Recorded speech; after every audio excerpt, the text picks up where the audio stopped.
Dr. Marcelo Veiga Beckhausen é procurador da República desde 1996 e procurador regional da República desde 2004.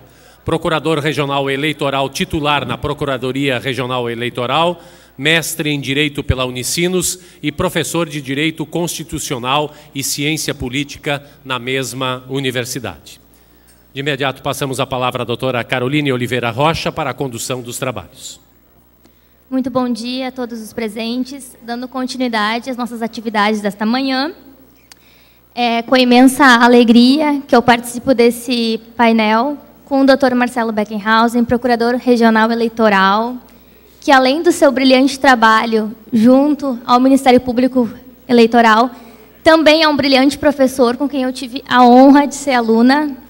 Então, muito me alegra estar aqui e aprender novamente contigo.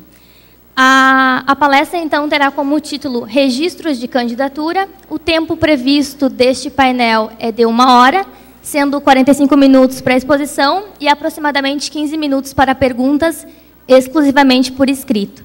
Sem delongas, passo a palavra a ti.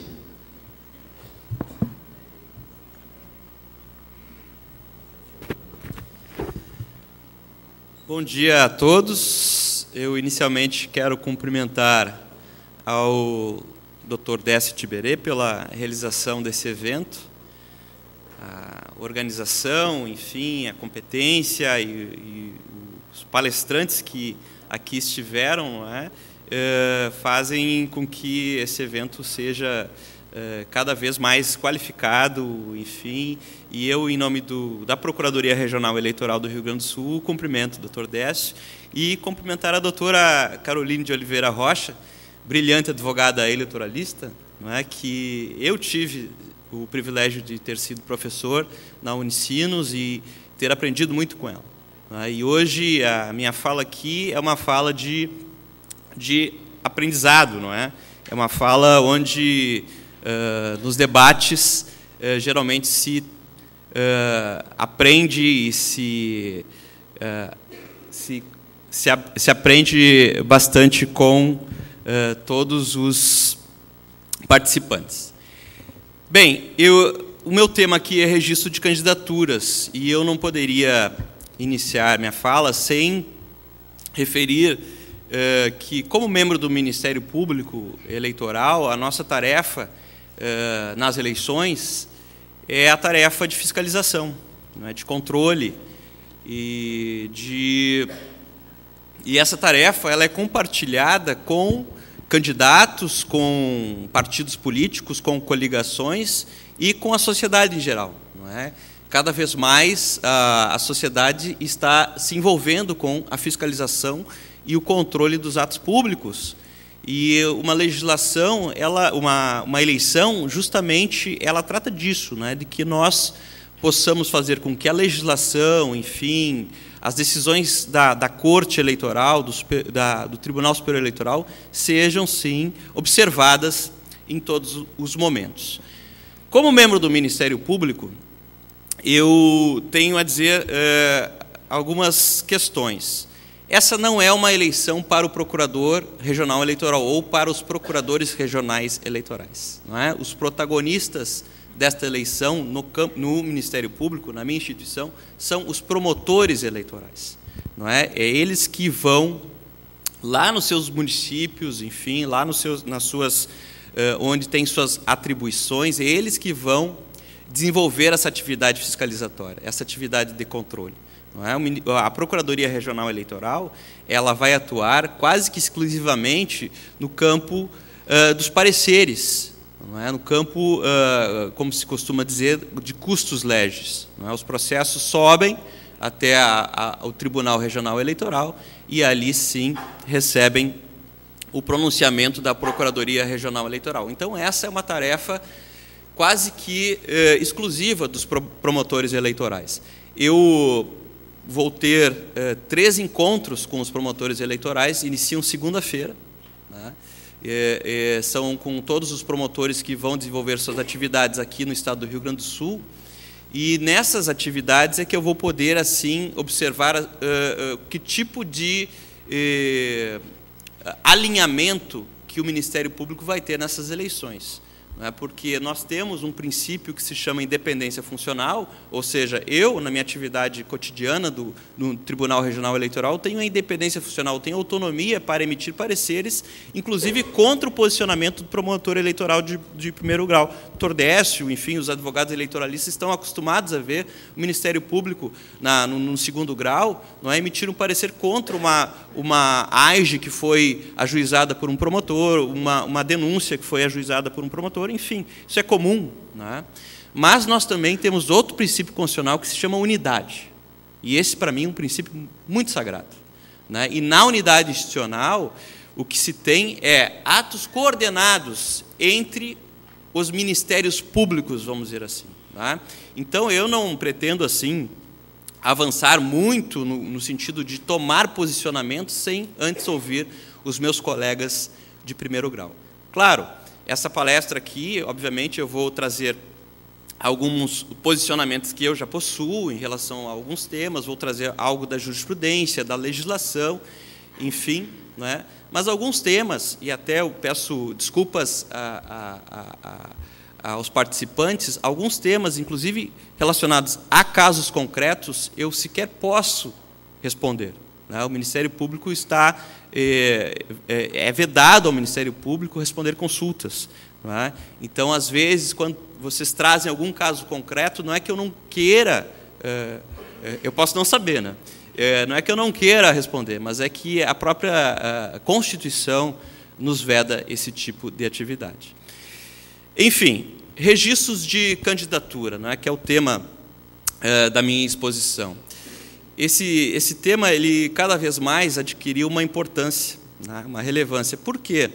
Ora, claro, sempre teve uma importância, sempre teve uma relevância no sentido que você faz um filtro de tudo aquilo que os candidatos e as coligações e os partidos apresentam no momento do registro, obviamente.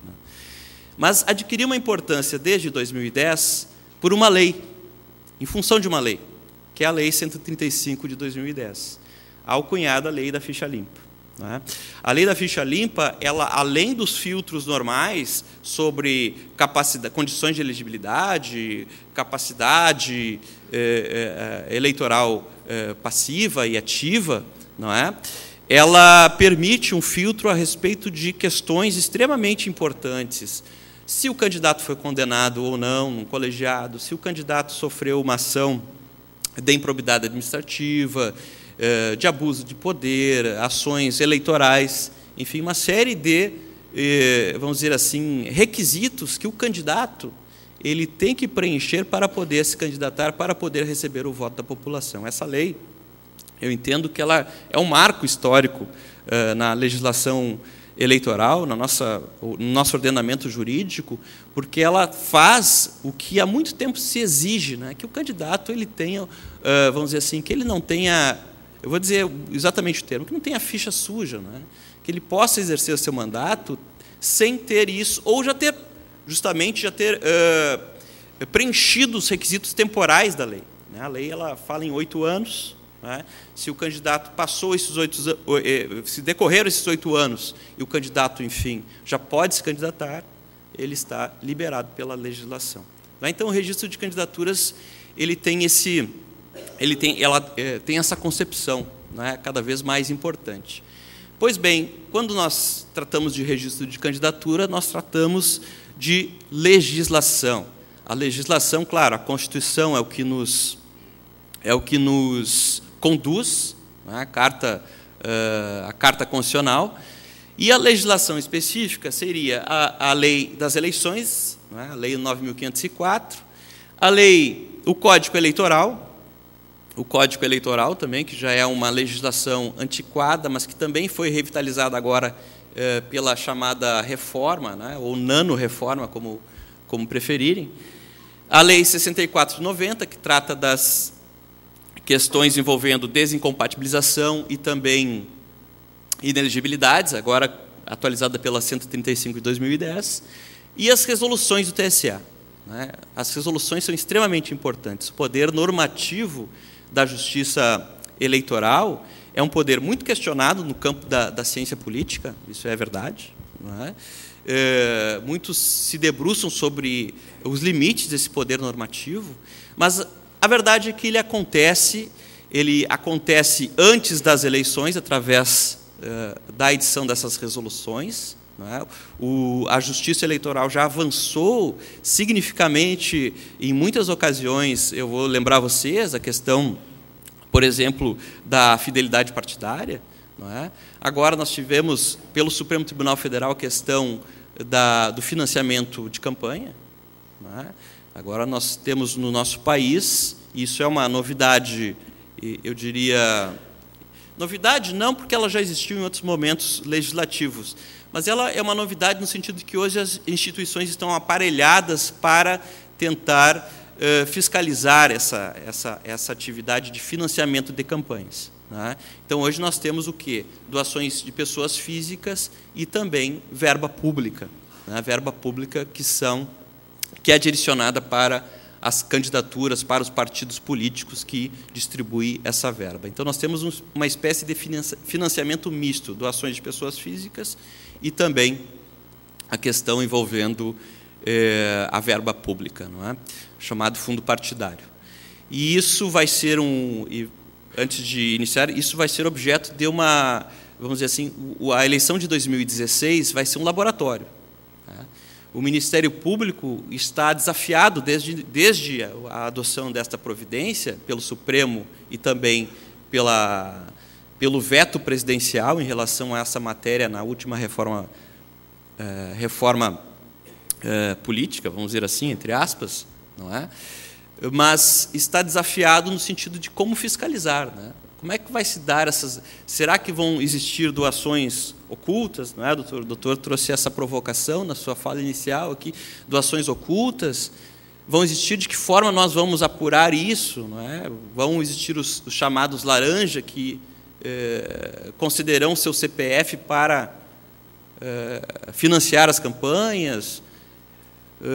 Nós vamos ter caixa 2, dinheiro clandestino entrando nas campanhas. Como fiscalizar isso?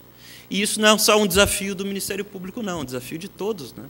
Todos os partidos, todas as coligações, os candidatos e a sociedade em geral.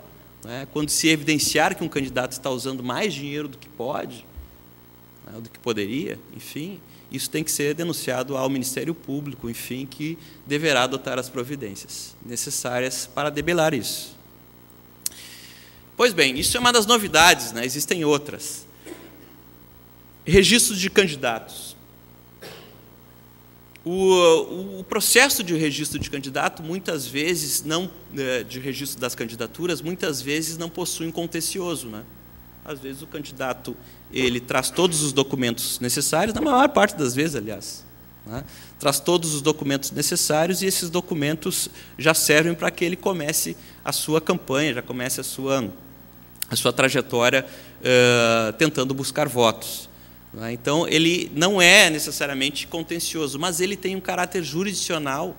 O TSE já definiu isso, né? Que ele tem um caráter jurisdicional, inclusive produzindo coisa julgada.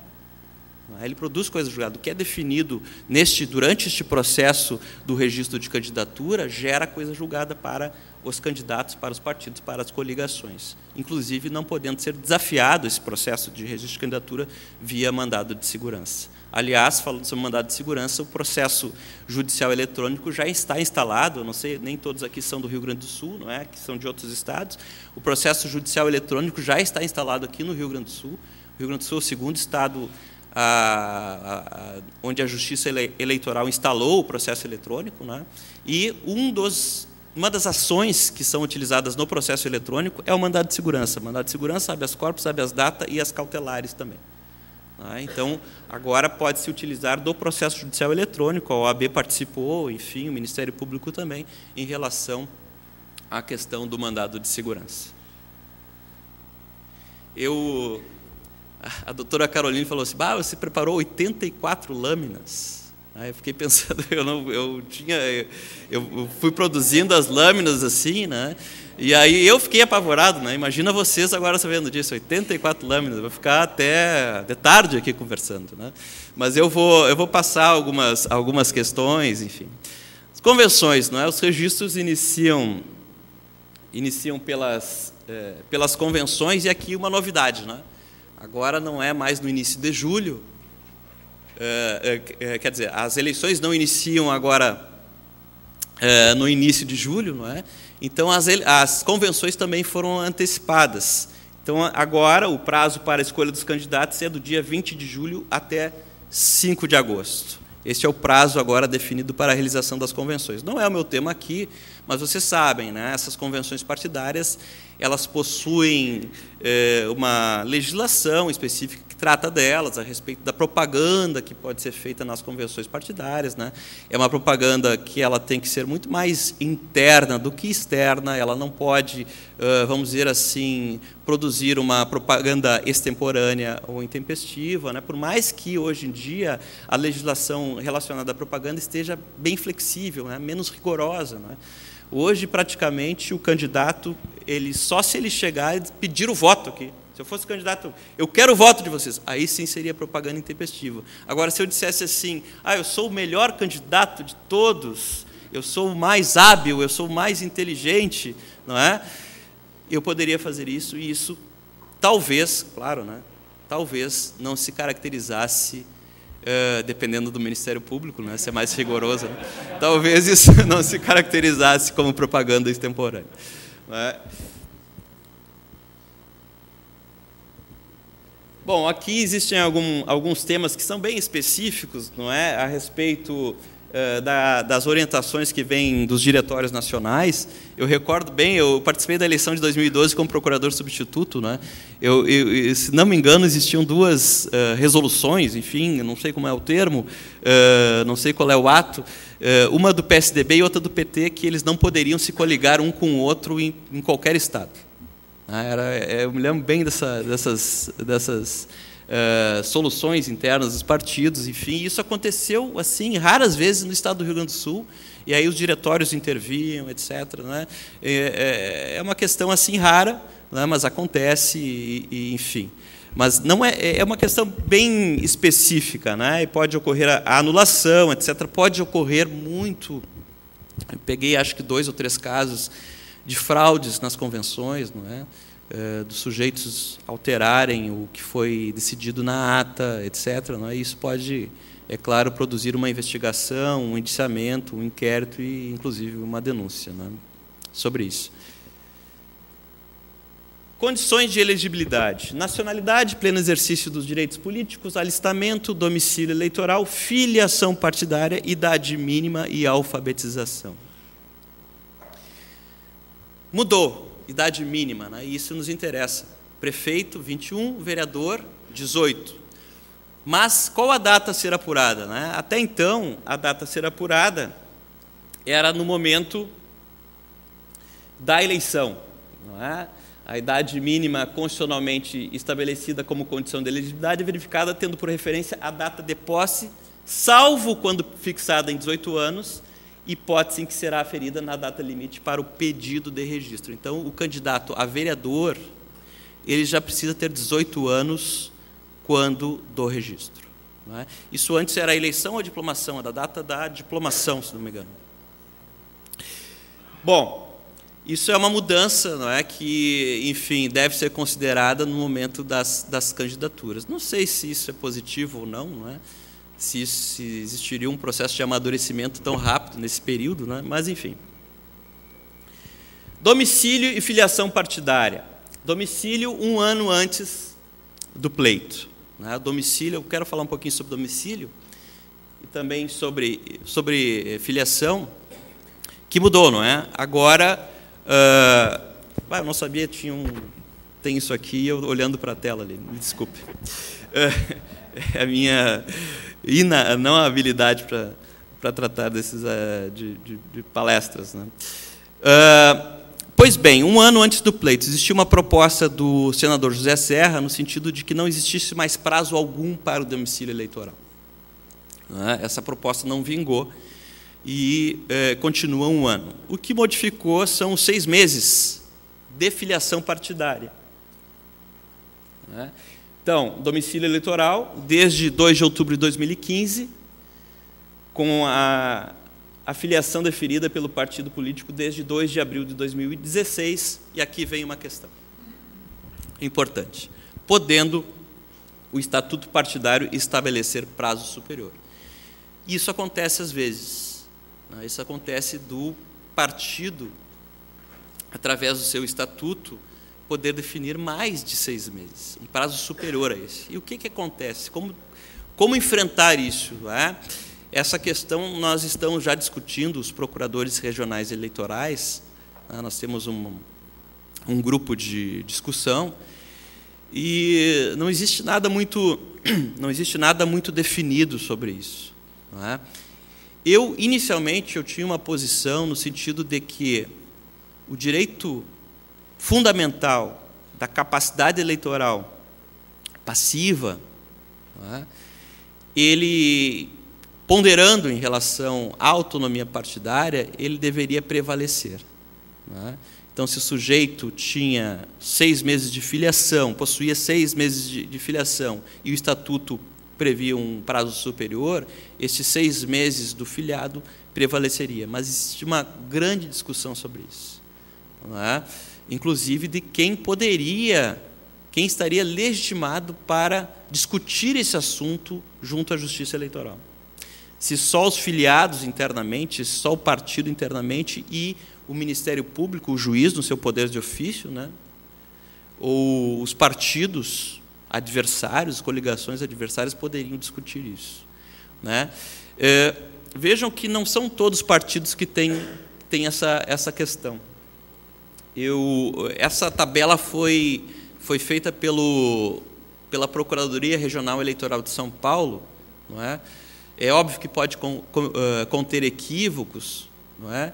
Mas aqui nós já podemos ver que não são todos os partidos que possuem esse problema. Não é? Nessa primeira, o PTB e o PT, um ano antes da eleição. O PMN, um ano antes. PTdoB, um ano antes. PPL, Partido da Pátria Livre, um ano antes. Então são... Deixa eu fazer uma contagem rápida aqui. 1, 2, 3, 4, 5. 5 partidos possuiriam esse problema. 5 partidos possuiriam esse problema de não estarem alinhados à legislação. Não é? Mas, como eu disse, esse é um problema que vai trazer alguns tormentos para nós que vamos atuar na eleição de 2016. Domicílio eleitoral. Domicílio eleitoral, pessoal, ele não se confunde com o domicílio civil. Né? O domicílio eleitoral, a jurisprudência já pacificou isso, né? O domicílio eleitoral, ele tem, vamos dizer assim, um caráter de flexibilidade maior. Né? Então, o sujeito, para demonstrar o seu domicílio eleitoral, ele precisa demonstrar o que a jurisprudência disse, não é? De ter vínculos afetivos, vínculos patrimoniais, econômicos, profissionais ou sociais. Eu peguei esse recurso eleitoral aqui do Tribunal Regional Eleitoral, o relator, eu recordo, era o Dr. Hamilton Langarudip, e onde o sujeito, o Jailson, não é? O Jailson era jogador amador de futebol em clube lá de Mampituba. Ele era jogador. E este é o vínculo que eu chamo de vínculo esportivo, né, com a sua localidade.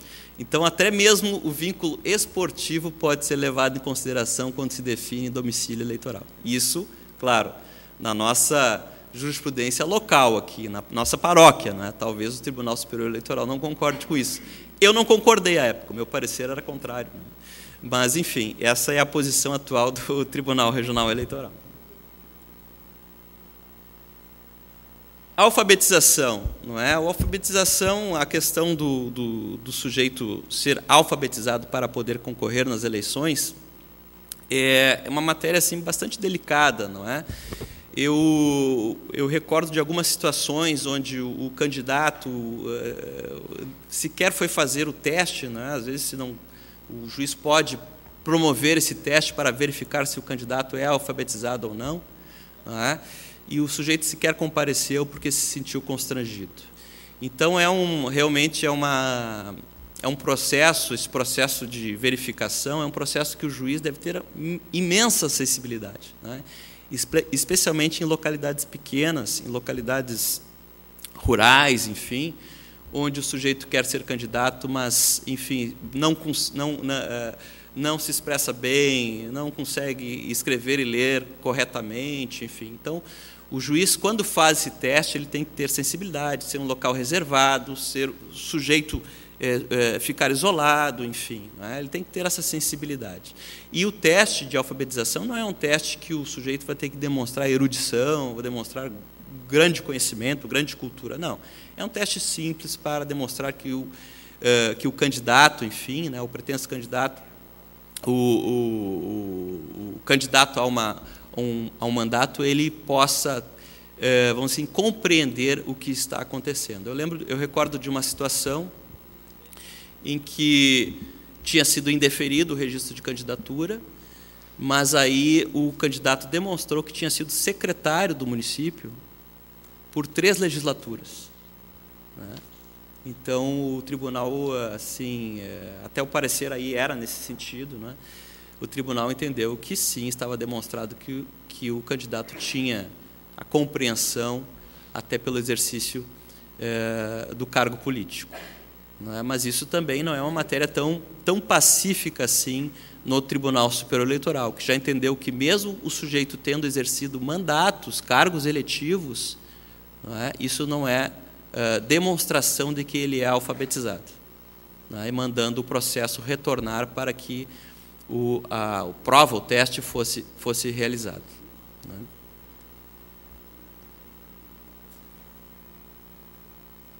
Então, o teste de alfabetização não pode ser feito em condições que exponham o candidato à situação vejatória e, na sua aplicação, não deve ser exigida a demonstração de grande erudição ou completo domínio das normas técnicas da língua portuguesa, bastando que se verifique minimamente a capacidade de leitura e de expressão do pensamento por escrito.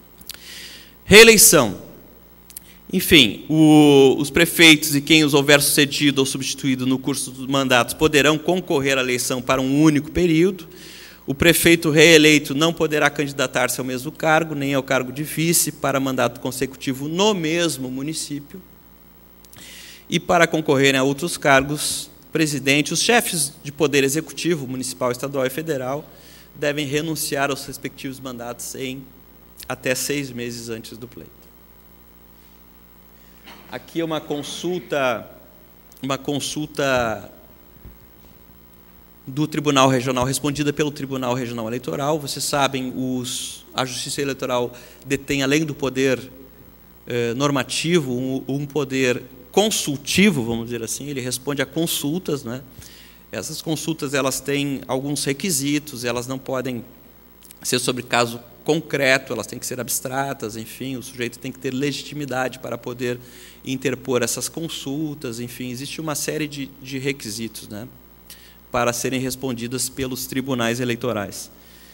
Então, o vice-prefeito que substitui o prefeito nos últimos 6 meses poderá candidatar-se ao cargo majoritário no período subsequente, mas estará proibido de concorrer à reeleição. Respondido recentemente pelo relator, o desembargador Paulo Afonso, respondido recentemente pelo tribunal. E o irmão do vice-prefeito, nas mesmas hipóteses, não pode candidatar-se ao cargo majoritário nas eleições seguintes, nos termos do parágrafo 7º do artigo 14 da Constituição Federal. O Tribunal Regional Eleitoral enfrentou um tema bastante interessante, não é? Na última